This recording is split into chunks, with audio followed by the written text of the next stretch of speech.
But like speaking of activities, am I the only one who finds it weird how bowling is the only sport where being good at it makes you less cool? Like if you're out bowling with your friends and someone gets above a 200, don't you kind of look at them like, bruh, do you do this by yourself? Like my high school had a bowling team for some reason, and one time one of the guys on the team tried to convince me it was cool. He was just like, "Hey, bowling uses your fingers. That makes you really good at fingering." Yeah, now I'm older, I just realized he was just also a virgin. I mean, like we have some ladies here, vagina havers. Has this ever looked appealing to you? Yeah, that's what I thought. I am a fan of basketball, though. Any other fans of basketball here? Yeah. What's your team? The Knicks suck, so. That's the right answer. Usually when people say the Knicks, I have to console them a bit. Like stop letting them gaslight you every year. No, I'm a fan of basketball. I like watching highlights for fun, but not NBA highlights. Because those are all world-class athletes.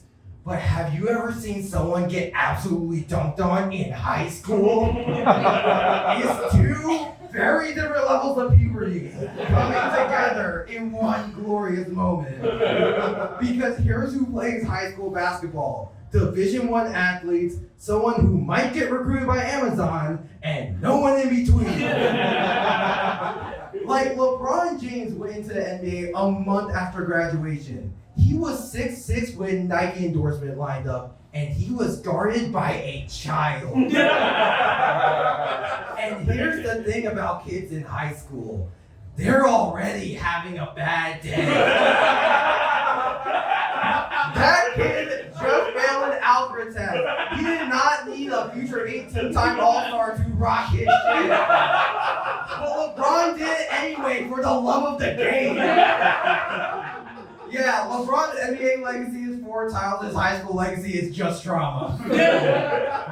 At this point, I know what you're all wondering. The answer is no, I did not make my high school basketball team. Because you see what happened freshman year, I show up at tryouts, I look at the seniors, and then I realize I don't need to shoot a ball for my parents to love me. Because you look at every NBA player, either their parents are professional athletes or they grew up in a rough neighborhood where balling was the only way out. I didn't need that way out. My childhood home had a trampoline. I was good. Yeah, but I guess more about me. I have a degree in biology, specializing in ecology, which means I have all the components of a vegan minus the empathy. Literally anything that ever made someone vegan, I went through with no character development. Hell yeah! Yeah, and here's the thing. Here's someone like me. Vegans like you less because from their perspective, you're a traitor. Like, really the best analogy I have is imagine if every vegan is a set of Christian conservative parents. I'm their son, and when I got back from conversion therapy, I came back gayer. Like, they're like, what did you learn in camp? I learned women have a lot more cooties than I thought.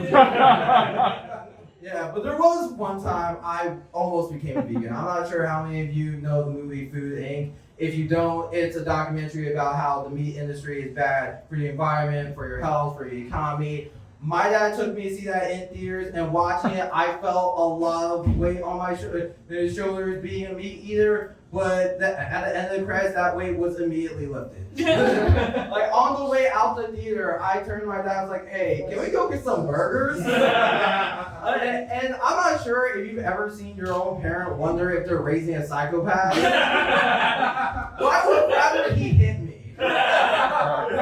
He just looked back at me and was like, how could you possibly want a burger right now? I'm like, well, I'm hungry, and we just spent 90 minutes looking at cows. Yeah, but why did you get tortured and shot with growth hormones? Yeah, it's pretty cool to know where the flavor comes from, or you